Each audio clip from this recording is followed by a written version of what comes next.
There may come a time that you want to search for material that is directly available in the King Library. Maybe you want to do some last-minute research and need to download an article right away, or you're in the library and you want to reference something really quickly. To do that, you're going to do a basic search. So I'm searching for information literacy.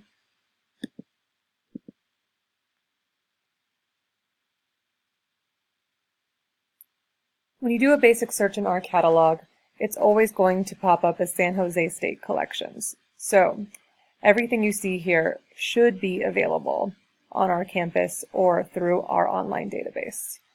You can narrow your search by clicking these availability options. So if you want to see a physical item in the library, you can click Available in San Jose State University Library. If you want to go back and you're only looking for articles, you can click Full Text Online from SJSU. This is going to show you articles that are immediately available to download. And that's how you find information that is available at our campus.